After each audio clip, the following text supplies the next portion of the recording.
Ike niile nke eluigwe ṅụrịwanụ, igwe ndị mmụọ ọma niile kwebenu ukwe, gọriwenụ ihe okike niile nọrubere ukpu eze Chineke.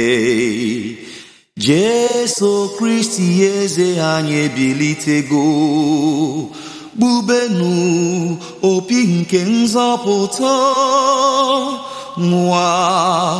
ṅụrịa n'ekike gị na muke amuke, were ihe nke onye eze gị chawapụta. Kristi emeriko, ebube jupụtala n'ime gị, ọchịchịrị enwekwaghị ọnọdụ n'ụwa. Nne dị asọ bụ ka ṅụrịba, na-egori n'otito, ya bụ onye nzọpụta na o bilitere n'ọnwụ na-achakwasị gị. Ka ebe ha niile jupụta n'ụzọ aṅụrị, na-azaghachi nnukwu abụ ndị nke Chineke niile.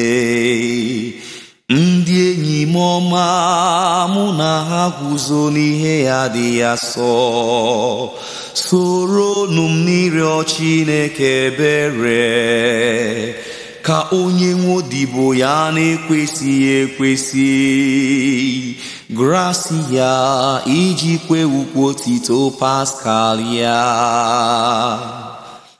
Onye nwe anyị nọnyere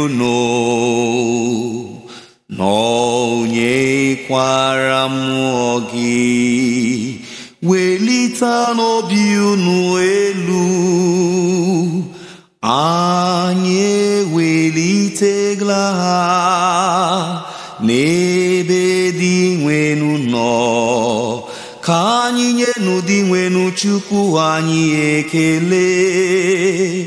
O kwesịrị bụrụkwa ihe ziri ezi, o kwesịrị nnọọ ka anyị were obi anyị niile, mkpụrụ obi anyị niile na olu anyị niile na-eto Chineke na-anaghị ahụ anya.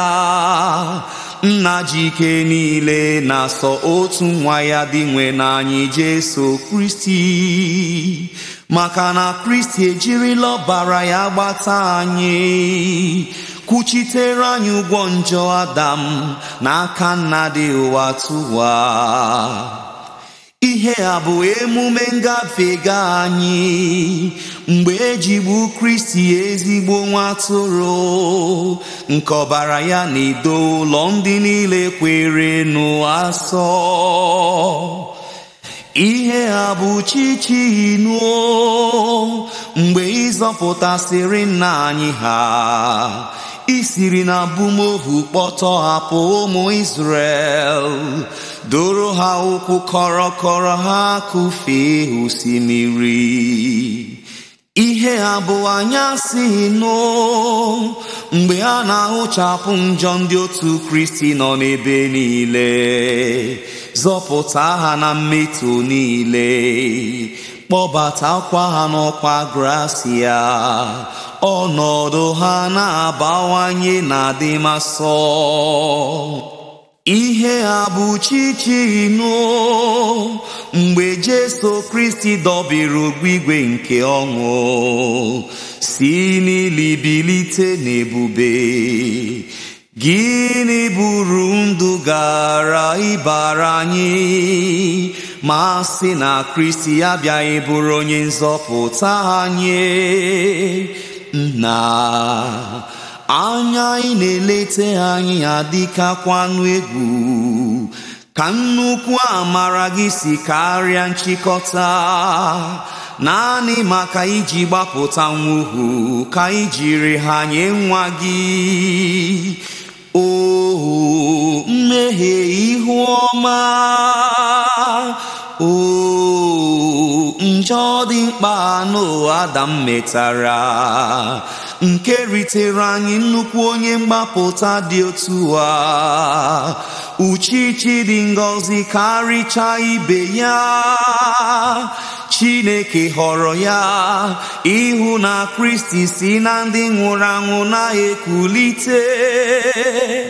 Akwụkwọ nsọ kwuru banyere uchichi ya sị, uchichi ga-efo dịka chi, ọ ga-abụ ihe m na-aṅụrị m. Ike nke uchichi ya dị ya sọ, na-achụsasị ajọ ihe niile, na-asachapụta mmehie, na-eweghachite amaghị aghụghọ, na-ewetara ndị nọ n'ụrọobi aṅụrị. Ọ na-ewepụ akpọmasị, na-ewetere anyị udo, na-emeda ngara nke ụwa ha. Ọ bụ chichi ya gọziri nnọọ n'ezie, mgbe eluigwe na ala jikọrọ aka gbaa akwụkwọ, abịakwa dozie agbata Chineke na mmadụ. Ya bụ nna nke eluigwe n'ime aṅụrị nke uchichi ya, nabata ajọ otito anyị na ịhụnyere gị n'anyasị ya. Ọ bụ onyinye pụrụ iche nke ụka gị, nara ọkụ Paska nke ha. Ọ bụ ire ọkụ kewara ekewa, ma nọdanyụ ya danyụ.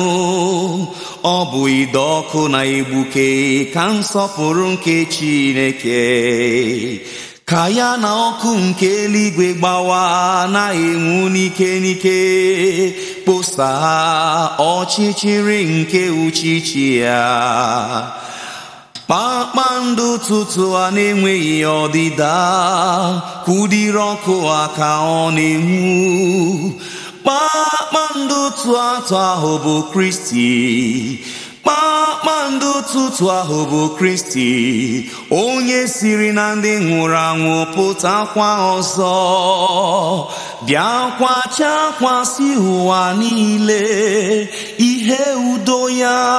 Nwa gị onye dị ndụ na-achị ebebe ebebe.